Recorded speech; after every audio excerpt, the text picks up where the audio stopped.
Bugungi mavzu juda jiddiy. Barcha kvartira egalari shu oy oxirigacha ayrim hujjatlar, qarzdorliklar va kadastr ma'lumotlarini tekshirib ulgurishi kerak. Chunki hozir ko'chmas mulk bo'yicha nazorat eski usulda emas. Raqamli tizimlar orqali yuritilyapti. Men buni raqamli konfiskatsiya deb atayotganimning sababi oddiy. Avval odamga xat kelardi, mahalladan ogohlantirish bo'lardi, idoraga chaqirishardi.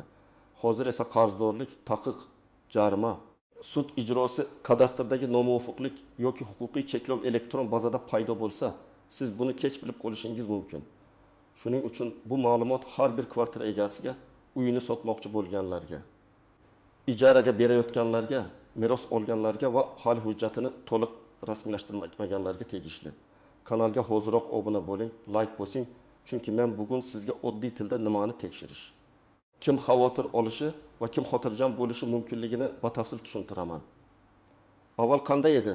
Oldin ko'chmas mulk bilan bog'liq masalalar ko'proq qog'oz hujjatlarga tayanardi. Kvartiraning texnik pasporti bor, oldi sotdi shartnomasi bor, kommunal daftarchalar bor, soliq qog'ozlari bor.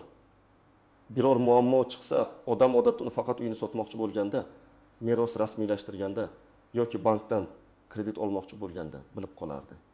Masalan, kvartira otasining nomida qolib ketgan, lekin o'g'li 10 yildan beri shu uyda yashaydi. Yoki uy egasi kvartiraga qo'shimcha balkon yopgan, ichki devorni ko'chirgan, lekin buni kadastrda rasmiylashtirmagan.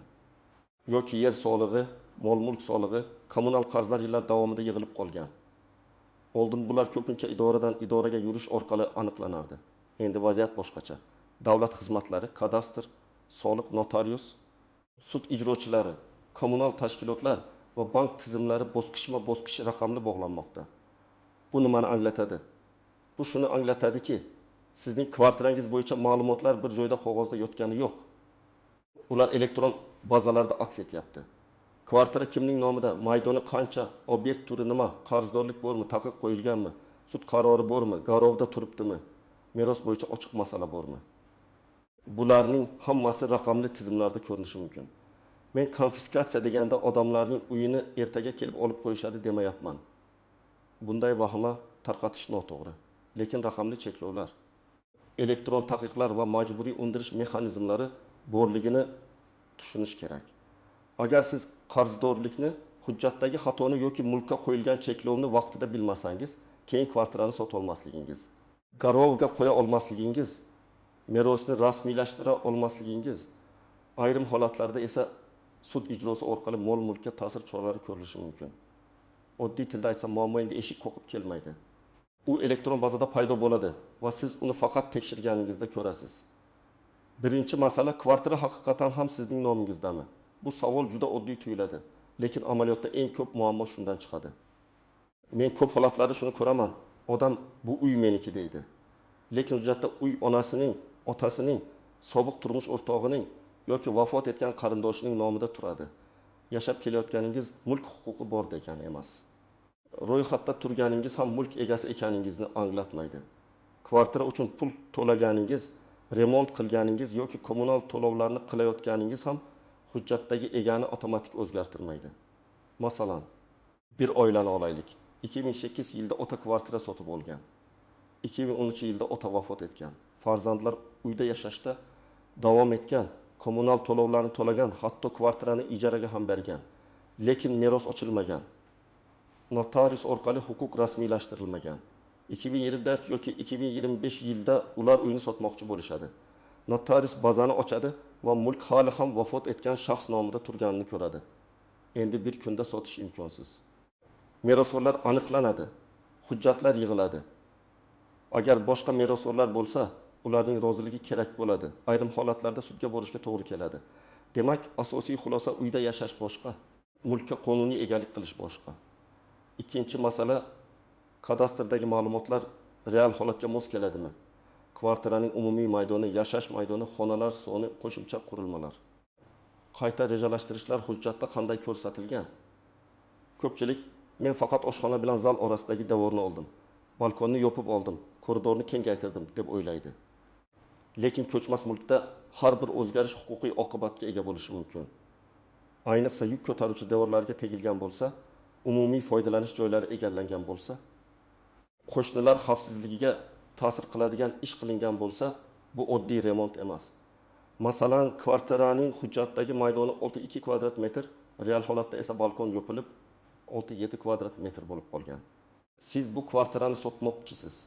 Xaridor bank ipotekasi orqali olmoqchi. Bank baholovchi yuboradi. Kadastr hujjati bilan real holat solishtiriladi. Nomuvofiqlik chiqsa, bank kreditni to'xtatishi mumkin.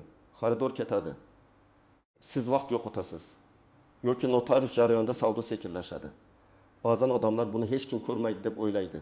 Lekin raqamli tizimda kadastr, reyestr va boshqa ma'lumotlar bog'langanda bunday farqlar oldingidan tezroq ko'rinadi. 3-masala, mol-mulk solig'i va boshqa majburiy to'lovlar. Kvartira egasi bo'lsangiz, mol-mulk solig'i bo'yicha majburiyatingiz bor. Ayrim odamlar xabarnoma kelmasa, soliq yo'q deb o'ylaydi. Bu noto'g'ri. Xabarnoma kelmagan bo'lsa ham soliq majburiyati bazida turishi mumkin. Qarzdorlik kichik summadan boshlanadi, keyin penya qo'shiladi. Keyin undirish qoralari ko'rilishi mumkin. Agar siz bir necha yil davomida 200 ming so'mdan, 300 ming so'mdan qarzni e'tiborsiz qoldirsangiz, oxirida summa sezilarli bo'lib qoladi. Oddiy misol. Kvartira egasida yiliga 1,7 ming so'm mol-mulk solig'i bor. U 3 yil tekshirmagan. Asosiy qarz 1,370,000 so'm bo'ladi. Ustiga penya va boshqa hisob-kitoblar qo'shilishi mumkin. Bu hali eng katta muammo emas. Eng katta muammo shundaki, qarzdorlik majburiy undirishga o'tsa, bank kartalari, chiqish cheklovlari yoki mol-mulkka nisbatan taqiq kabi masalalar paydo bo'lishi ehtimoli bor. Men bu hamma holatda avtomatik bo'ladi demayman. Lekin bunday xavfni bilish kerak. 4-masala sud ijrochilari va taqiq. Sizning kvartirangizga taqiq faqat kommunal qarz uchun emas, boshqa qarzlar uchun ham qo'yilishi mumkin. Masalan, aliment qarzi, kredit qarzi. Sud qarori bilan undiriladigan zarar, jarima yoki boshqa majburiyatlar. Agar qarzdor shaxsning nomida kvartira bo'lsa, ijro hujjati doirasida ushbu mol-mulkka nisbatan cheklov qo'yilishi mumkin. Bu kvartira darhol sotib yuboriladi degani emas. Lekin siz uni sotmoqchi, hadya qilmoqchi yoki garovga qo'ymoqchi bo'lsangiz, taqiq muammo bo'ladi. Misol uchun, fuqaro 1 million so'm kredit qarzini to'lamagan, bank sudga bergan. Sud qarori chiqqan, ijro ishi ochilgan. Fuqaro mening oyligimdan ushlab qolishsin deb yuribdi, lekin uning nomida kvartira bor. Ijrochi mulkka taqiq qo'yishi mumkin. Keyin odam kvartirani sotib qarzni yopmoqchi bo'ladi, lekin notariusda taqiq ko'rinadi. Endi avval ijro masalasini hal qilish, qarzni to'lash yoki kelishuvni rasmiylashtirish kerak bo'ladi. Shuning uchun men har bir kvartira egasiga faqat kadastrni emas, o'zining ijro qarzdorligini ham tekshirishni tavsiya qilaman. Eng avvalo, kvartirasi eski hujjatlar bilan turganlar xavotir olishi kerak. Masalan, 1990-yillar yoki 2000-yillar boshidagi hujjatlar, eski texnik pasportlar, kooperativ hujjatlari, xususiylashtirish qog'ozlari, lekin elektron reyestrda ma'lumotlar to'liq aks etmagan bo'lishi mumkin. Bu degani sizda huquq yo'q degani emas. Lekin huquqni raqamli tizimda to'g'ri ko'rsatish kerak. Chunki bugungi kunda ko'p amaliyot elektron ma'lumotga suyanadi. Ikkinchi guruh meros masalasini cho'zib yurganlar. Agar kvartira vafot etgan ota-ona, bobo-buvi yoki boshqa qarindosh nomida turgan bo'lsa, keyin qilamiz deb yurish xavfli. Vaqt o'tgan sari merosxo'rlar ko'payadi. Ayrimlari chet elga ketadi, ayrimlari vafot etadi. Hujjat topish qiyinlashadi, nizolar chiqadi. Bugun notarius orqali hal bo'ladigan masala ertaga sud orqali hal bo'lishi mumkin. Sud esa vaqt, xarajat va asab degani. 3-guruh kvartirasini ijaraga berayotganlar. Ijara daromadi, soliq shartnoma, yashovchilar ro'yxati kabi masalalar ham raqamli nazoratga tushib boryapti. Agar siz kvartirani ijaraga berib, umuman shartnoma qilmasangiz, na soliq to'lasangiz, na yashayotgan odamlar haqida tartib bo'lsa, keyin muammo chiqqanda o'zingizni himoya qilish qiyin bo'ladi. Masalan, ijarachi kommunal qarz qoldirib ketdi. Qo'shnilar bilan mojaro qildi, uyni shikastladi. Agar shartnoma bo'lmasa, sizning dalilingiz zaif bo'ladi. Bundan tashqari, ijara daromadini yashirish bo'yicha soliq savollari paydo bo'lishi mumkin. 4-guruh qayta qurilish qilganlar. Devor buzgan, balkon yopgan, sanuzel joyini o'zgartirgan, xonani 2ga bo'lgan. Umumiy yo'lakdan joy qo'shib olganlar alohida tekshirishi kerak. Chunki bunday o'zgarishlar faqat sizning kvartirangizga tegishli emas, ko'p qavatli uyda qo'shnilarning xavfsizligi, umumiy mulk va konstruksiya masalasi ham bor. Agar ish qonuniy ruxsatsiz qilingan bo'lsa, jarima, eski holatga qaytarish talabi yoki kadastrda rasmiylashtirish muammosi chiqishi mumkin. 5-guruh qarzi borlar. Kredit, aliment, jarima, soliq, kommunal, sud qarori bo'yicha qarzdorlikka beparvo bo'lmang. Chunki raqamli tizimning asosiy kuchi shunda, bir joydagi qarzdorlik boshqa amaliyotga to'sqinlik qilishi mumkin. Siz pasport almashtiryapsiz, bankdan kredit olyapsiz, kvartira sotyapsiz, avtomobil rasmiylashtiryapsiz, shu paytda elektron bazadagi qarz yoki taqiq ko'rinib qoladi. Agar kvartira sizning nomingizda elektron reyestrda to'g'ri turgan bo'lsa, kadastr hujjatlari real holatga mos bo'lsa, soliq va kommunal qarzdorlik yo'q bo'lsa, sud ijrosi bo'yicha taqiq bo'lmasa, meros yoki oilaviy nizo bo'lmasa, siz ancha xotirjam bo'lishingiz mumkin. Lekin baribir men yiliga kamida bir marta tekshiruv qilishni maslahat beraman. Chunki xatolar faqat sizning aybingiz bilan paydo bo'lmaydi. Ba'zan bazaga noto'g'ri ma'lumot kiritiladi. Familiya yoki kadastr raqamida xato bo'ladi. Eski qarz noto'g'ri hisoblanadi. Avval yopilgan ijro ish tizimida yopilmay qoladi. Masalan, odam qarzini 2022 yilda to'lagan, lekin ijro tizimida ish yopilgani aks etmagan. 2025 yilda kvartira sotmoqchi bo'lganda taqiq ko'rinadi. Qog'oz kvitansiya bor, lekin uni topish kerak, ijrochiga borish kerak, bazani yangilatish kerak. Agar odam buni oldindan tekshirganda savdo kuni muammo chiqmas edi. Demak, xotirjam bo'lish uchun ham tekshiruv kerak. Birinchi nozik jihat yagona turar joy masalasi. Ko'pchilik bu mening yagona uyim, demak hech kim tegolmaydi deb o'ylaydi.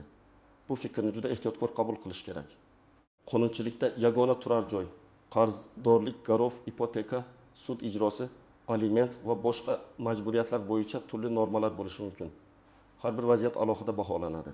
Agar kvartira ipoteka garovida bo'lsa, bu oddiy yagona uy degan bahona bilan avtomatik himoyalanmaydi. Bank garovi bor, shartnoma bor, to'lov jadvali bor. To'lov bo'lmasa, garov predmetiga nisbatan talab qo'yilishi mumkin. Ikkinchi nozik jihat, er-xotin mulki.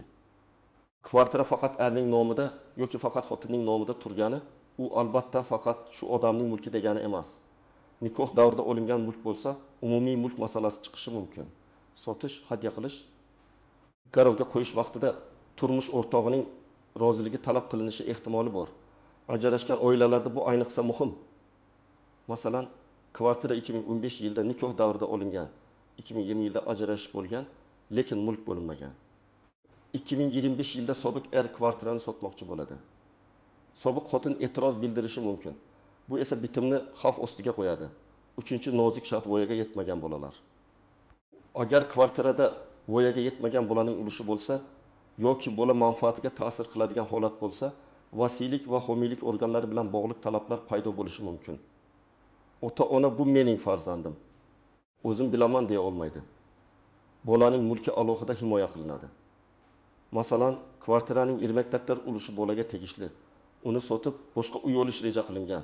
Bunday holatda bolaning yashash sharoiti yomonlashmasligi, ulushi yo'qolmasligi va qonuniy ruxsatlar bo'lishi kerak. 4-nozik jihat, kommunal qarz va mulk huquqi. Kommunal qarz odatda mulkni avtomatik olib qo'yishga sabab bo'lib qolmaydi, lekin katta qarzlar sudga, ijroga va cheklovlarga olib borishi mumkin. Bundan tashqari kvartirani sotishda xaridor kommunal qarzlarni ko'rib, narxni tushirishni talab qiladi yoki bitimdan voz kechadi. Masalan, elektrdan 3 million so'm, gazdan 2 million so'm, issiqlikdan 4 million so'm qarz yig'ilgan bo'lsa, jami 90 million so'm. Sotuvchi keyin to'layman deydi. Xaridor esa men toza uy olmoqchiman deydi. Natijada kelishuv buziladi. 5-nozik jihat. Elektron bazadagi xato. Raqamli tizim qulay, lekin xatodan mutlaqo xoli emas. Kadastr raqami adashishi, FH noto'g'ri kiritilishi, eski qarz yangilanmay qolishi, bir xil manzilli obyektlar chalkashishi mumkin. Shuning uchun siz ma'lumotni ko'rib, bu noto'g'ri desangiz, og'zaki e'tiroz bilan cheklanmasligingiz kerak. Ariza yozish, dalil ilova qilish, kirim raqamini olish, javob muddatini kuzatish kerak. Raqamli muammo hujjat bilan hal qilinadi. Endi eng muhim qismga o'tamiz. Shu oy oxirigacha nima qilish kerak? Men buni aniq ro'yxat qilib tushuntiraman, lekin har bir qadamni shunchaki belgi uchun emas, haqiqatan bajarish kerak. Birinchi qadam, kvartira bo'yicha kadastr ma'lumotlarini tekshiring. Buning uchun davlat xizmatlari markaziga borishingiz yoki my.gov.uz orqali elektron xizmatlardan foydalanishingiz mumkin. Sizga pasport yoki ID karta, kvartira hujjatlari, kadastr raqami kerak bo'ladi. Agar elektron raqamli imzo yoki One ID orqali kirish imkoningiz bo'lsa, ma'lumotlarni onlayn tekshirish osonroq bo'ladi. E'tibor bering, mulkdor kim, manzil to'g'rimi? Maydon to'g'rimi? Obyekt turi to'g'rimi? Taqiq yoki cheklov ko'rinadimi? Ikkinchi qadam, mulk huquqi hujjatlarini bir joyga yig'ing. Oldi sotdi shartnomasi, hadya shartnomasi, meros guvohnomasi, xususiylashtirish hujjati, sud qarori, kadastr pasporti, texnik hujjatlar, turmush o'rtog'i roziligi bo'lgan hujjatlar, agar ipoteka bo'lsa bank shartnomasi, hujjatlar yo'qolgan bo'lsa keyin topaman demang. Notarius arxivi, davlat xizmatlari markazi, kadastr organi yoki tegishli idoradan dublikat olish masalasini boshlang. Hujjat yo'qolganini uy sotiladigan kuni bilish eng yomon holat. Uchinchi qadam, soliq qarzdorligini tekshiring. Soliq qo'mitasining shaxsiy kabineti, mobil ilovalar yoki bank ilovalari orqali mol-mulk solig'i va yer solig'i bo'yicha qarzingiz bor yo'qligini ko'ring. Agar tushunarsiz summa chiqsa, darhol soliq inspeksiyasiga murojaat qiling. Bu qayerdan chiqdi deb telefon orqali jalb qilish yetmaydi. Ariza yozing, obyekt ma'lumotlarini so'rang, hisob-kitobni talab qiling. Agar qarz haqiqiy bo'lsa to'lang, agar xato bo'lsa tuzatish kiritilsin. 4-qadam. Sud ijrosi va taqiqlarni tekshiring. Majburiy ijro byurosi bilan bog'liq elektron resurslar orqali yoki hududiy bo'limga murojaat qilib, o'zingizning nomingizda ochiq ijro ishi bormi? Mulkingizga taqiq qo'yilganmi? Shuni aniqlang. Agar taqiq bo'lsa, uning sababini biling. Qarzni to'lash kerakmi? Sud qarori bormi? Ish yopilgan bo'lsa, nima uchun bazada turibdi? Bularni hujjat bilan aniqlang. Taqiqni olib tashlash uchun odatda ijrochi qarori va bazani yangilash kerak bo'ladi. 5-qadam, kommunal to'lovlarni tekshiring. Elektr, gaz, suv, issiqlik, chiqindi. Shirkat yoki boshqaruv kompaniyasi bo'yicha qarzlarni alohida ko'ring. Kvartirani ijaraga bergan bo'lsangiz, ijarachining hammasi to'langan degan gapiga ishonib qolmang. Hisob raqamlar bo'yicha tekshiring. Qarz bo'lsa, kim to'lashi shartligini shartnomaga qarab belgilang. Lekin mulk egasi sifatida nazorat sizda bo'lishi kerak. 6-qadam. Qayta rejalashtirish bo'lsa, mutaxassis bilan maslahatlashing. Agar devor buzilgan, balkon yopilgan, xonalar o'zgartirilgan bo'lsa, kadastr organi yoki litsenziyaga ega loyiha tashkiloti bilan gaplashing. Rasmiylashtirish mumkinmi? Jarima xavfi bormi? Konstruksiyaga zarar yetmaganmi? Qo'shnilar roziligi kerakmi? Shularni aniqlang. Eng xavfli yo'l hamma shunday qilgan deb yurish. Hamma qilgani sizni javobgarlikdan ozod qilmaydi. 7-qadam. Meros va oilaviy rozilik masalalarini yopib qo'ying. Agar uy vafot etgan qarindosh nomida bo'lsa, notariusga boring. O'lim guvohnomasi, qarindoshlikni tasdiqlovchi hujjatlar, nikoh yoki tug'ilganlik guvohnomalari, kadastr hujjatlari, merosxo'rlar haqida ma'lumotlar kerak bo'ladi. Agar kvartira nikoh davrida olingan bo'lsa, turmush o'rtog'i roziligi masalasini oldindan aniqlang. Ajrashgan bo'lsangiz, mulk bo'linganmi yoki yo'qmi? Hujjatda ko'ring. 8-qadam. Arizalarni yozma shaklida bering. Bu juda muhim. Idoraga borib og'zaki so'rash yaxshi. Lekin og'zaki javob ertaga dalil bo'lmaydi. Arizada FH, pasport ma'lumotlari, manzil, kadastr raqami, muammo mazmuni, talabingiz aniq yozilsin, masalan. Menga tegishli kvartira bo'yicha kadastr ma'lumotlarida maydon noto'g'ri ko'rsatilgan. Ushbu ma'lumotni tekshirib, asoslantirilgan yozma javob berishingizni so'rayman. Yoki mulk solig'i bo'yicha hisoblangan qarzdorlikning kelib chiqish asoslarini tushuntirib berishingizni va hisob-kitob nusxasini taqdim etishingizni so'rayman. Arizaga hujjat nusxalarini ilova qiling, kirim raqamini oling. 9-qadam. To'lov kvitansiyalarini saqlang. Bugun hamma narsa elektron deyishadi, lekin nizoli vaziyatda kvitansiya, screenshot, bank chek, shartnoma nusxasi juda kerak bo'ladi. Men har bir kvartira egasiga alohida papka qilishni maslahat beraman. Kadastr, soliq, kommunal, ijara, ta'mirlash, notarius, bank. Elektron nusxasini ham telefon yoki bulutli xotirada saqlang. Lekin hujjatlarni begona odamlarga yuborishda ehtiyot bo'ling. Chunki pasport va mulk hujjatlari firibgarlik uchun ishlatilishi mumkin. 10-qadam. Shubhali xabarlarga ishonmang. Shu oy oxirigacha ro'yxatdan o'tmasangiz, uyingiz tortib olinadi. Menga pul bering. Taqiqni olib tashlab beraman. Kadastrni bazadan o'chirib beraman degan gaplar firibgarlik bo'lishi mumkin. Har bir talabning rasmiy asosi bo'lishi kerak. Rasmiy sayt davlat xizmatlari, notarius, kadastr, soliq, ijro organi orqali tekshiring. Hech kimga hujjat asl nusxasini garov sifatida bermang. oldindan katta pul o'tkazmang. Ishonchnoma berishda juda ehtiyot bo'ling. Yana bir real hayotiy vaziyatni aytaman. Bir fuqaro kvartirasini sotmoqchi bo'lgan, hamma narsa joyida deb o'ylagan. Xaridor topilgan, narx 61 million so'mga kelishilgan. Notariusga borishdan oldin ma'lum bo'ldiki, kvartiraga eski ijro ishi bo'yicha taqiq qo'yilgan. Qarzdorlik atigi 2 million 800 ming so'm bo'lgan, lekin ish yopilmagan. Taqiqni olib tashlashga bir necha hafta ketgan. Xaridor kutmagan va boshqa uy olgan. Natijada sotuvchi nafaqat vaqtni, balki yaxshi xaridorni ham yo'qotgan. Bu yerda muammo qarzning kattaligida emas, oldindan tekshirmaganda. Yana bir misol. Ayol kishi onasidan qolgan kvartirada yashaydi. Hamma qo'shnilar uni uy egasi deb biladi, lekin hujjatda onasi nomida. Ayol kommunal to'laydi, remont qiladi, lekin merosni rasmiylashtirmaydi. Keyin u kvartirani qizga hadya qilmoqchi bo'ladi. Notariusda ma'lum bo'ladiki, boshqa merosxo'rlar ham bor. Aka-ukalar, opa-singillar. Ulardan biri chet elda, biri rozi emas. Endi masala murakkablashadi. Agar meros vaqtida rasmiylashtirilganida, ehtimol hammasi ancha oson bo'lardi. Yana bir vaziyat, erkak kishi ipoteka kvartirasini olgan, keyin ishidan ayrilgan, to'lovlarni 3-4 oy kechiktirgan. U bank baribir kutadi deb o'ylagan. Lekin bank tizimida kechikish ko'rinadi. Jarimalar qo'shiladi, ogohlantirishlar keladi, keyin sudgacha yetishi mumkin. Ipotekada kvartira garov bo'lgani uchun. Bunday holatda bu mening yashab turgan uyim degan gap yetarli himoya bo'lmaydi. Eng to'g'ri yo'l bankdan qochmaslik, restrukturizatsiya so'rash, yozma ariza berish, to'lov jadvalini qayta ko'rib chiqish. Men bugun sizga vahima tarqatish uchun emas, oldindan himoyalanish uchun gapirdim. Raqamli tizimlar kuchaygani sari kvartira egasi o'z hujjatini, solig'ini, qarzdorligini, kadastr ma'lumotini va taqiqlarni o'zi nazorat qilishi kerak. Eng xavfli gap bu. Menda hammasi joyida bo'lsa kerak. Bo'lsa kerak huquqiy himoya emas, tekshirilgan hujjat, yozma javob. To'langan qarz va toza reyestr huquqiy himoya.